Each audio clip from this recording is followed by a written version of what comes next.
ये अपील करना चाहता हूँ भाई, उन्होंने समाज के लिए बलिदान दिया। धर्म बचता है तो हम बचते हैं, जब धर्म नहीं बचेगा तो हम नहीं बचेंगे, कभी नहीं बचेंगे, ये देख लेना। इसलिए कहते हैं धर्म की जड़ सदा अरयोग की है। बेईमानी, ठगी, रिश्वतखोरी से जो धन अर्जित कर रहे हैं वो सब यही रह जाएगा। देखो अब बड़ा विषय लंबा हो जाएगा, सवाल बड़ा अटपटा है। मैंने अपने गुरु से बहुत, जब मैं ज्योतिष सीखता था ना, मैंने अपने गुरु से ये सवाल पूछा था, पूत कपूत तो क्यों धन सींचे है, पूत सपूत तो क्यों धन सींचे है। मतलब अगर बेटा अच्छा है तो किस लिए कमाना, अगर खराब है तो किस लिए कमाना। इस धारा पे ले जाने की किसी चीज की कोई व्यवस्था नहीं। आप कितना धन दौलत कमा लो, आपको सब यहाँ छोड़ के जाना पड़ेगा। परंपराएं हमारे रक्त में प्रभावित थी सदियों से, तो वो पिछले जो कालखंड आया उसमें वो सारा का सारा ब्रेक कर दिया गया। ये एक समाज को और पूरे सिस्टम को खड़ा रखने के लिए जिन बातों को हमारा समाज, हमारे आने वाली जनरेशन भूलती जा रही है, उसके लिए सरकार ने प्रोग्राम बनाया कि भाई हर समाज के जो भी हमारे बलिदानी थे, शहीदी थे, उनको याद करते हुए हम कोई प्रोग्राम करें, ताकि उनकी जिनके बदौलत आज हमारा देश खड़ा है, तो उनको हम याद रखें, उनको भूलें ना।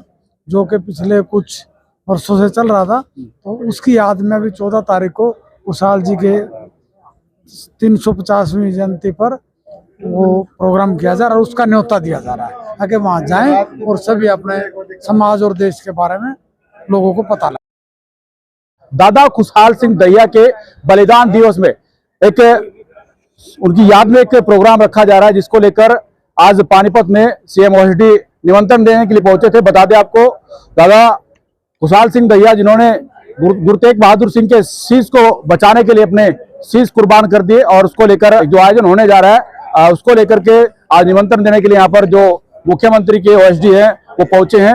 हम बातचीत भी करेंगे और तस्वीरें आप तक साझा करेंगे कि जिस प्रकार से 14 नवंबर को सोनीपत के राई हल्के के गांव बड़खालसा में ये आयोजन होने जा रहा है, उसको लेकर फिलहाल निमंत्रण देने के लिए यहाँ पर सीएम ओएसडी पहुंचे हैं। हम बातचीत करने का प्रयास करेंगे और जानेंगे किस तरह का ये पूरा प्रोग्राम रहेगा और कैसी इस प्रोग्राम को लेकर लोगों के अंदर जो उत्सुकता है, जोश है, और उस तमाम बातें हम जानने का प्रयास करेंगे। दादा खुशहाल सिंह दहिया के बलिदान दिवस को लेकर आज निमंत्रण देने के लिए पहुंचे हैं ओएसडी सीएम के। हम जानने का प्रयास करेंगे सर जिस तरीके से बलिदान दिवस हुआ और उसको याद करने के लिए लोगों तक वो चीजें पहुंचे, किस प्रकार से महान योद्धाओं ने अपना बलिदान दिया, उसको लेकर क्या कुछ कह रहे हैं।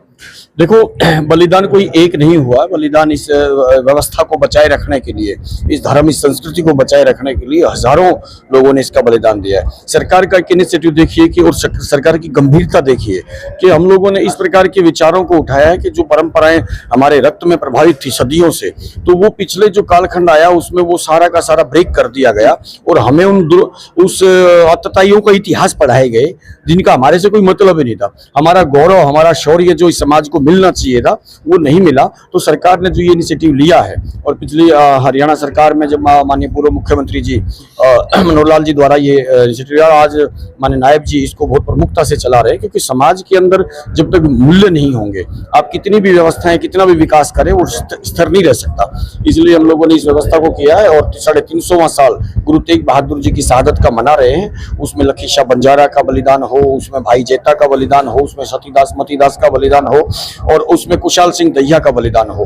तो इसके लिए बड़े बड़े कार्यक्रम पूरे हरियाणा में हो रहे हैं।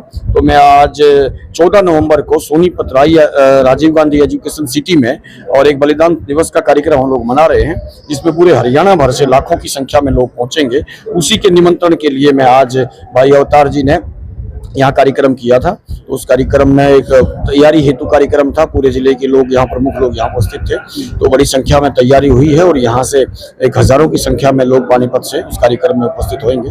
गुरु तेग बहादुर के शीश को बचाने को लेकर के बलिदान दिया गया।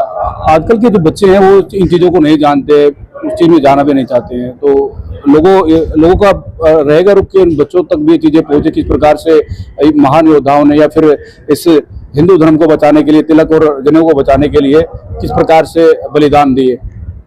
देखो, बताना ही पड़ेगा।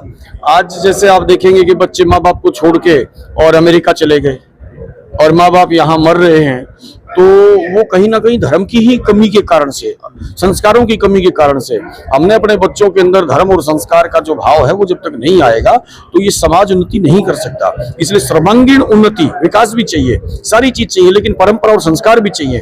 तो वो संस्कार कब मिलेंगे? जब अपने महापुरुषों से कनेक्ट होंगे। और भारत तो, हरियाणा तो, पूरा देश अगर बात करें तो हमने तो अभी श्राद्ध मनाए थे। तो श्राद्ध क्या होते हैं? श्राद्ध वही तो होते हैं कि आज भी तेरी दादी आज के दिन गई थी, आज के दिन तेरे दादा का श्राद्ध है, कि हम अपने पूर्वजों को कनेक्ट करते हैं उस दिन। लेकिन वो एक तरह से कहीं धूमिल हो जाता है और फॉर्मेलिटी के रूप में रह जाता है। इस कार्यक्रम भी चाहते तो सरकार अपने आप वहां पर डीसी को या सरकार की व्यवस्थाएं कर सकती थी, लेकिन हम ये नहीं चाहते कि ये केवल खाना पूर्ति हो। हम चाहते हैं कि लोग दिल से इसके साथ कनेक्ट करें। तो इसलिए आज इसीलिए मैं यहाँ पर आया था कि लोग अपना भाव समझ करके, अपना दायित्व और धर्म समझ करके वहां पहुंचे। बहुत सारी बातें अपने भाषण के माध्यम से कही है, जिस प्रकार से लोग पहले अपनी सफाई व्यवस्थाओं को अपने आप दुरुस्त करते थे। आपने एक बड़ी बात कही है कि अपनी बहन बेटी की शादी करते हैं तो जो 4 त्योहार में हम आना जाना रखते हैं और ये जिम्मेदारी माता पिता सौंप करके जाते हैं कि काम आपने निर्वाह करना है। तो अब बच्चे उन चीजों से भी विलुप्त होते जा रहे हैं। अभी हमारे समाज में तो ये था कि जैसे मान लो भूमिहीन है जो लोग, और जिनके पास भूमि है तो सारा परिवार की तरह से जुड़ते थे। बेटी की शादी अगर किसी गरीब की आई तो मिलके शादी कराते थे। तो वो जो भाव है कि एक अक्षम और एक सक्षम, एक अक्षम का हाथ पकड़ के आगे चलता था साथ साथ, तो ऐसा उदाहरण थे हमारे समाज के, तो वो लुप्त हो गए। और सरकार अभी इन विषयों पर भी काम कर रही है ताकि ये चीजें भी। धन्यवाद जी। जिस प्रकार से चेयरमैन बनने के बाद पहली बार एक जिम्मेदारी आपको सौंपी गई, प्रोग्राम आपने किया, क्या कुछ कहना चाहेंगे इस प्रोग्राम को लेकर, जिस प्रकार की भव्यताओं के साथ ये प्रोग्राम होने जा रहा है? देखो, हमारी भारत भूमि जो है बलिदानों की भूमि रही है, सेवा की भूमि रही है। हमने अपने धर्म को बचाने के लिए, समाज के बचाने के, लोगों को बचाने के अनेकों बलिदान ऐसे दिए हैं जिनकी चिताएं भी नहीं जली। तो हम अपने आने वाली पीढ़ी में हमें अपने बच्चों को ये बातें बतानी चाहिए ताकि संस्कार की, सेवा की और समर्पण की भावना हमारे बीच में आ सके। और ये जो 350वां हम दादा खुशहाल सिंह दहिया का वो बनाने जा रहे हैं, मैं आप सभी से आग्रह करूंगा कि सभी वहां जरूर पहुंचे 14 नवंबर को। भाषण दिया तो आपने कहा कि मैं अध्यात्म की बातें कर सकता हूँ, शास्त्रार्थ की बातें वो कर सकता हूँ, ये तमाम राजनीतिक बातें आपके ध्यान में नहीं है। देखो, मैंने शास्त्री की हुई है।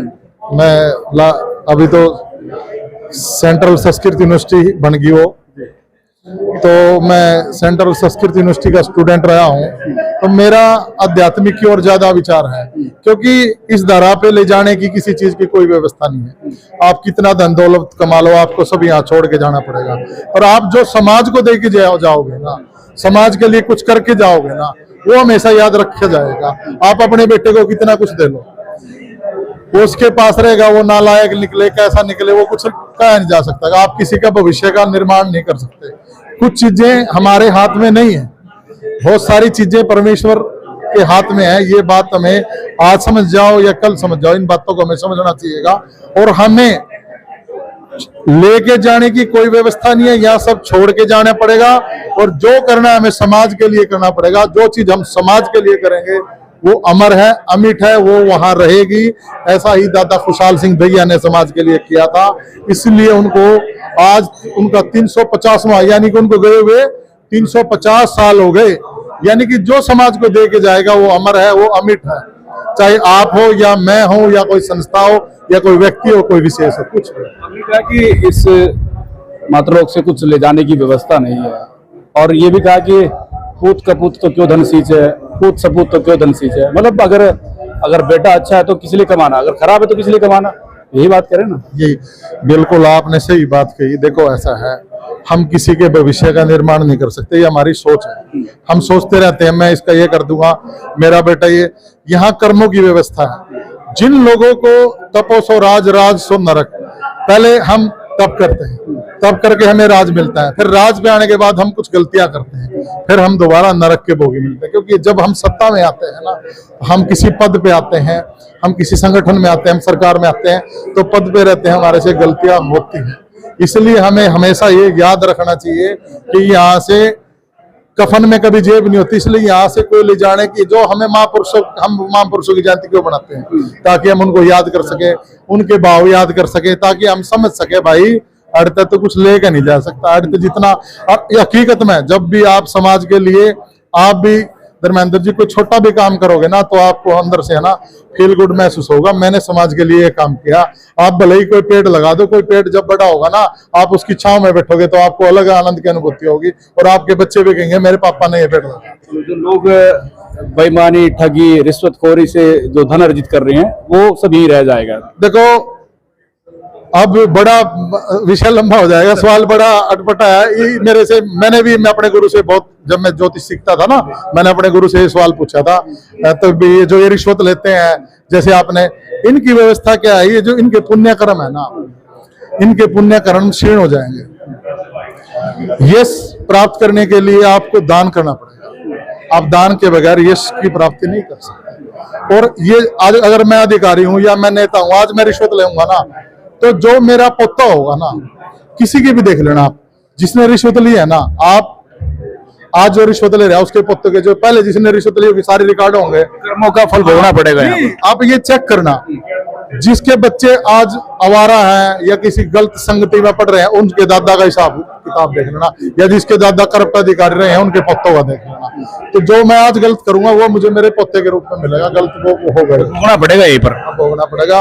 ये नरक लोक है, यहाँ सिर्फ कर्मों की व्यवस्था चलती है और कुछ नहीं चलता है। अपील करना चाहेंगे कुछ लोगों से, जिस प्रकार 14 तारीख का पूरा बड़ा आयोजन होने जा रहा है, उनकी याद में जिस प्रकार से बलिदान दिया उन्होंने, मैं ये अपील करना चाहता हूं भाई, उन्होंने समाज के लिए बलिदान दिया।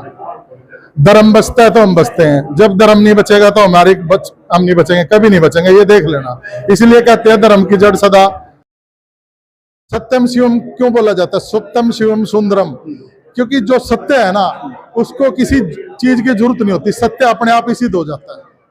बहुत बहुत धन्यवाद। तो अवतार शास्त्री जी हमारे साथ मौजूद थे। फिलहाल ये तस्वीरें आप तक साझा की जा रही है। 14 तारीख यानी कि 14 नवंबर को दादा खुशहाल सिंह दहिया के बलिदान दिवस को लेकर हरियाणा सरकार के द्वारा एक बड़ा प्रोग्राम किया जा रहा है, जिसमें ये याद करवाया जाएगा किस प्रकार से उन्होंने बलिदान दिया और गुरु तेग बहादुर के शीश की रक्षा करते हुए उन्होंने अपनी जान को न्यौछावर कर दिया। पानीपत से अपने सहयोगी के साथ बोल इंडिया 24 न्यूज के लिए धर्मेंद्र इंसा की रिपोर्ट।